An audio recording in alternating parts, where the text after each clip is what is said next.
presentation.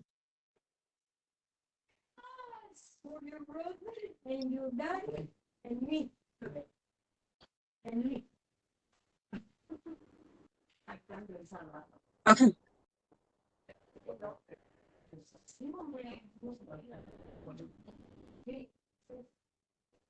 Let's see. All right, hello and welcome to this month's parent training. Today I'm going to talk about community outings with children with autism. But first, a little bit about me. My name is Maddie Trimble. I am currently a social work intern at Pingree, finishing up my last semester for my Bachelor's of Social Work degree at the University of Utah. I'm also a parent, and over the past 15 years or so, I was a homeschooling parent. I love taking advantage of the amazing community outings in the Salt Lake Valley. Participating in my community was a big part of homeschooling my child. As a parent and a future social worker, I believe that everyone should, if they want to, be able to participate in their community in a way that works for them. And I'm excited to present to you different community outings for you to participate in with your child with autism.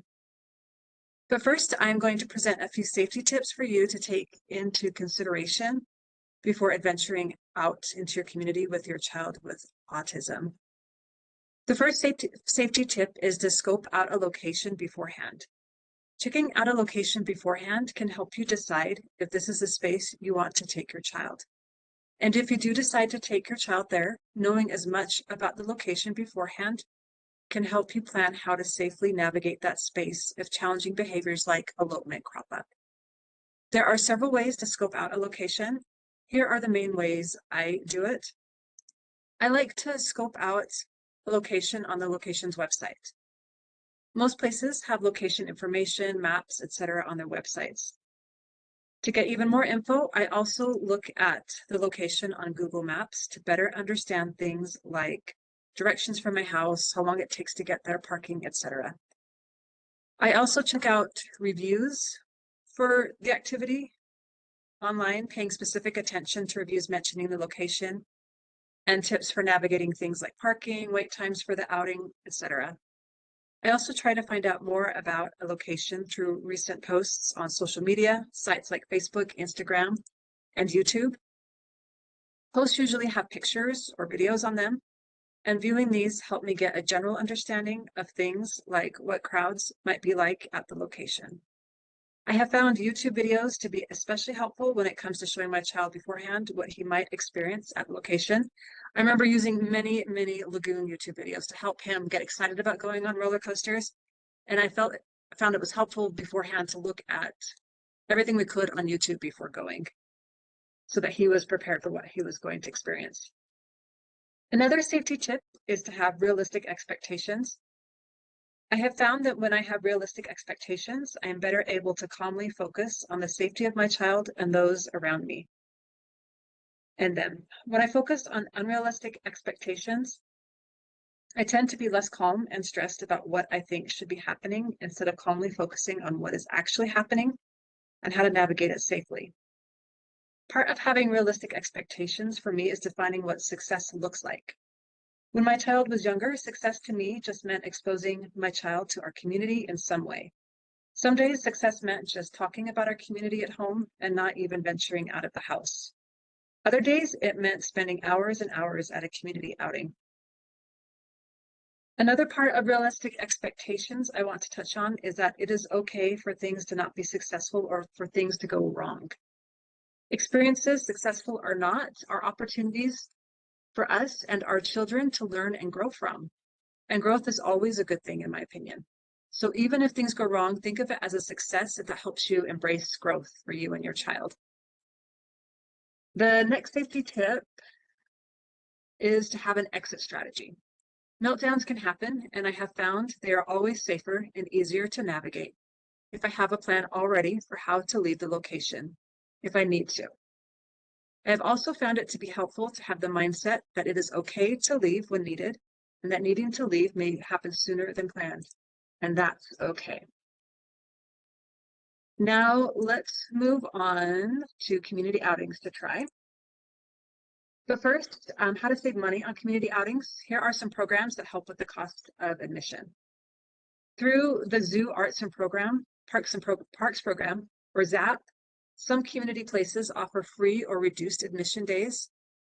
The days and programs vary, so to find out what places have ZAP days or programs, I would go to the website for the place you want to go and search to see if they have ZAP days. For example, the Hogle Zoo ZAP days are Wednesdays in November and December and have the information listed on their website. So most places will have those listed on their dates, their ZAP days listed on their website. You just go to the website and look around and see if you can find it.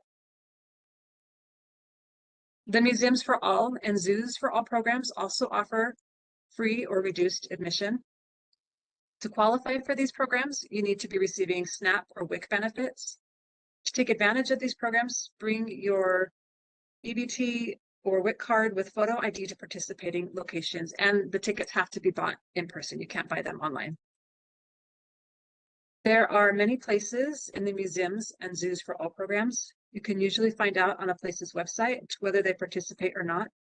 In addition, you can find a list of places on the Museums for All websites, for all museums, let's see, the Museum for All website using the Find a Museum link on their website. And so you just click on that link and it takes you to a place where you can search for museums that participate using your zip code. And then it has a link to the website, to the museums, and they're not just museums, it's like Red Dew Garden, Tracy Aviary, just places that publics go to look at displays sort of stuff. And then once you get to those locations' websites, then you can search around and see if they have free or reduced admission. All right, on to community outings ideas. There are so many opportunities for community outings with children with autism. There are parks, libraries, hikes, stores, sporting events, etc. I am going to only focus on a few and share some tips for navigating them with children with autism. All of the places I'm sharing with you today participate in the ZAP programs or the Museums for All and Zoo for All programs. So they all have reduced or free admission if you qualify. All right, first up is Hogle Zoo. The zoo is a fun place to go, but definitely has the potential to be an overwhelming place for families with children with autism. The zoo is a huge place. So there are a lot of places where challenging behaviors can crop up. If you do choose to head out to the zoo, here are some things to consider. At guest services, they have sensory backpacks for kids. So you just, when you go buy your tickets, you can ask where guest services is, and then you go to guest services and then check out sensory backpacks. The backpacks usually have headphones, they have social skills, they have little fidgets that kids can play with. They also have, at the zoo, they have stickers that say, I have autism, I'm lost. And they're just sometimes fun. Kids just enjoy having the backpacks just kind of as the extra weight to have them feel more comfortable as they go around the zoo. So that's something to consider, is to check out the sensory backpacks, and they're free. You just have to go get them from guest services. And it may be wagon mobility device friendly. There's a lot of spaces for kids to run around and also for wagons to move around. So it's a lot of open wide space there, which means that may not be elopement friendly. It's a huge space, and if your child is prone to elopement, you may have to have a backup plan if you go there if elopement becomes an issue. And let's see, next up is the Discovery Gateway Children's Museum in downtown Salt Lake City. This museum is fun, but is often crowded. Here are some things to consider when going to Discovery Gateway. They have sensory inclusive afternoons and mornings. The Discovery Gateway Museum is a very noisy place with lots of lights and sounds, but they do have afternoons and mornings where they turn down the sounds, they turn down the lights, they make it more sensory inclusive, and they have them frequently. You just have to go onto their calendar to check and see when the upcoming ones are, and the calendar is accessible on the website. It is, as I mentioned, a loud place. It is definitely a place where I would encourage you to bring backup headphones if you or your child are sensitive to loud noises. Very loud place. And it may not be wagon mobility device friendly. Once you get into the actual displays, it's very crowded and it is hard to navigate strollers, wagons, any of those sorts of devices. So just be aware of that. And it may be elopement friendly since it's an indoor place. It's kind of enclosed. There are only a few different ways to get in and out of the building. So it might be a space where a child who tends to elope might be friendly for them. Right, the next one is the Clark Planetarium. It's also downtown Salt Lake. It's right by the Discovery Gateway. The planetarium has both free displays and movie theaters. I've mostly only been to the displays there, so my tips for the planetarium are primarily for the interactive displays area, and here are some things to consider when going to the planetarium. They have sensory-friendly mornings on the first Saturday of the month, but just check the website calendar to make sure that that's going on when you want to go. So for them, sensory-friendly mornings means they turn down the lights, they turn down the noise, and they make it just a quieter, more gentle experience for those that have sensory needs. It is the loudest place out of all the places I'm talking about today. It is the loudest place. I myself, I don't have a lot of sensory issues, but I myself is so loud there, I bring my own headphones. So I would definitely recommend, if your child is sensitive to noises, or you're sensitive to noises, to bring headphones or something to block out the noise. It is incredibly loud. And it is a very crowded space there. It may not be wagon or mobility device friendly. There's also a lot of stairs. There is an elevator, but it's still hard to navigate if you are using a wagon or stroller or other devices like that. It's not impossible, just a little bit harder. And I think it might be a little bit friendly with one caveat. It's an enclosed place. It's not a lot of places for kids to run too much, but if they do exit the building, they're exiting it onto tracks where the downtown trains are, and a lot of busy streets. So just be aware that if elopement occurs and they go outside, it could be going into a dangerous situation. Another thing to consider for all of these places, but especially for the Clark Planetarium, is if you have a child that you need to use the wait strategy for, which is why am I even talking, where you just need to give a place for your child to calm down. It has very limited space for that. Last time I was there, I was with a child that needed some wait strategy space, and it was really hard to find space for them to just calm down and self-regulate. It's very crowded there, so just be aware of that. Right, next up is the Loveland Living Planet Aquarium in Draper, Utah. I just call it the aquarium. I think it is totally worth the drive, especially if your child likes animals, but may not quite be ready for going to places like the zoo yet.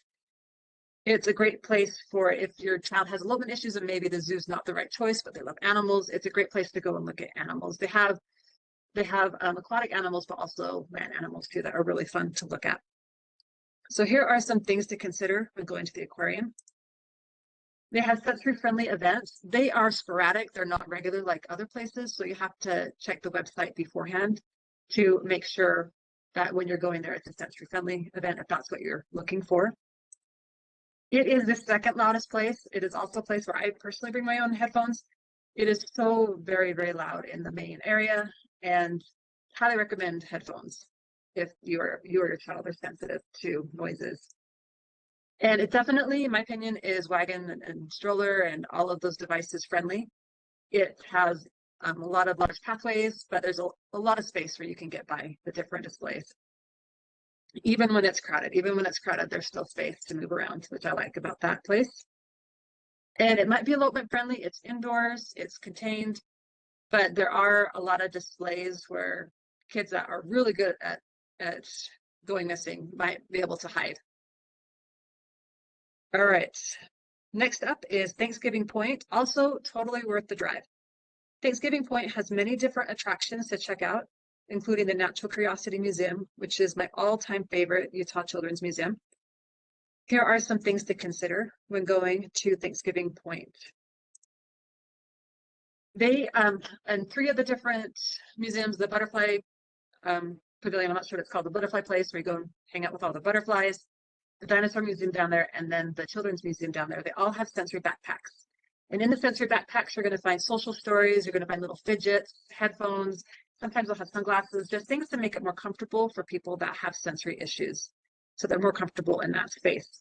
And you just, when you go buy your ticket, you just go and you can ask the front desk people and ask about the sensory backpacks. And they will help you, and they're all free. You just have to ask for them. They have sensory-friendly nights at the Museum of Natural Curiosity on the first and third Tuesdays, but always double check the website calendar. It's an event where they just, dim the lights, make it not as loud to make it more comfortable for people with different sensory issues. And what I like about the Museum of Natural Curiosity is it has climbing spaces, but it also has outdoor spaces. It has a zip line, has a hedge maze, which is great all year round, even in the winter time.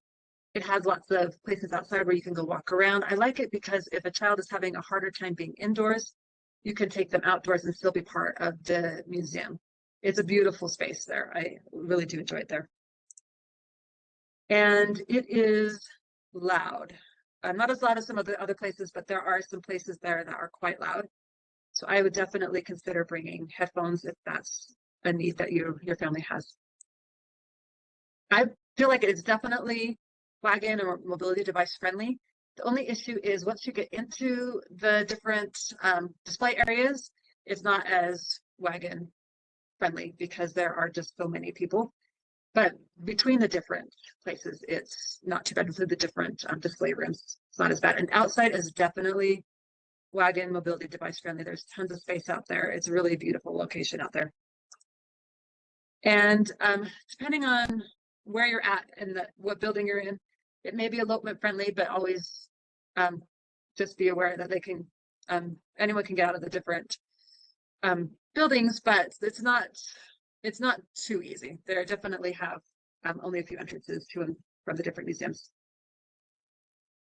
Right, next up is the Thanksgiving Point. Also, next up is the Utah Museum of Natural History in Salt Lake. This is a great place to take a dinosaur obsessed kid. In my opinion, it's the best dinosaur museum in Utah, better than the one down at Thanksgiving Point and the one up in Ogden. I feel like it's a great place for kids that love dinosaurs. Here are some things to consider when going to the Utah Museum of Natural History. They also have sensory backpacks. You just have to check them out. They definitely have social stories in them and also just little fidgets or little tips in their backpacks too, just to help make the experience more a better experience for those that experience sensory things. And they also, not a lot of these places do it, but they have the social stories online. I know Tracy Aviary has social stories online just to help prepare you and your child for what they're going to experience when they go to these places. So definitely check out their social stories online. And to find those, you just go to their accessibility page they have on their website. I think it's definitely wagon mobility device friendly.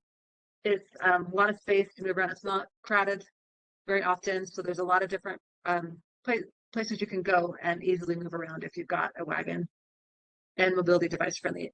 What I love about the Natural History Museum of Utah is the way it's set up. It has the main museum, but then also kind of to the side, every floor has kind of a quiet space where if you do need to have a space for a weight strategy or space just for your child to take a break, they have quiet spaces where you can just go and take a break if you need to. And it may be a little bit friendly. It is just one building. There's not a lot of places to run. And just consider though there's lots of different floors, so you can kind of, depending on how fast your kid is, it might be a little bit tricky if elopement is an issue. And I hope this presentation has helped give you some ideas for exploring your community. Are there any questions? No, from me. Oh, thank you. Do Welcome. And any that is parent, oh, go ahead. I'm so sorry. I didn't know there's others on here. What can I help you with? Did you have a question? yes, is there any are all these pretty affordable? So they are, depending on if you have WIC or EBT or SNAP, if you're on food benefits, they all are. Most of them are free. Some of them are discounted prices. So like the zoo, if you have WIC or food stamps, I'm not sure. I think it's called SNAP now. It's like only $8, or it's for other places it's $2. They also, if you aren't receiving those services, you can also go on the ZAP days, which is programs that are funded by the city, where it's either free or discounted. So to get to find out if you're wherever you want to go is part of the ZAP program, you just go to their website, and most websites will have a discount. We'll show you, like they'll have discounted options. You can go in there, they're discounted programs, and you can look and see when their ZAP days are. Thank you Maddie, so if I much. can interject, Yeah. the aviary, if you have WIC or SNAP, is free. All of the Thanksgiving point activities, if you have WIC or SNAP, is $3 per adult and free for kids. I believe the Natural History Museum is either free or $6 per person, if I'm remembering correctly. And if you have WIC or SNAP, you can get a year membership to Discovery Gateway that will let you bring like 4 to 6 people for $30, and it's the entire year. They also have rooms that are a little bit more quiet that you can take your kids to do painting activities. And at Discovery Gateway, they have a nursing room that's really good for if you are having one of those behaviors that needs a wait. You can go into that like nursing room, and it's a relaxing room with comfy chairs and just kind of a place to wait it out. So sorry, that's my little interjection. That's perfect. Thank you so much for that information. That's so good to know. I love hearing about the different programs all over the Valley. Any other questions? And do you guys have like a family like PTA or like a group chat or anything like that to like kind of network with other families with children on the spectrum? I don't know the answer to that. Jess, do you know the answer I to can that? help answer that. We used to have a PTA before COVID, and then unfortunately, with all of the restrictions that came about with COVID, we don't have a PTA currently. It is something that is on our long-term list to get back up and running. It just hasn't happened quite yet. It is something that is on both mine and the program director's radar, though.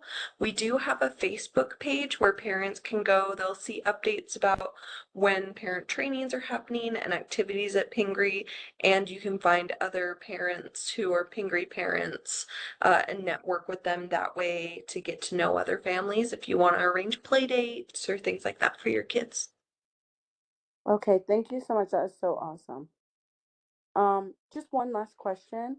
Um, I guess that would have to wait until we get a PTA. Never mind.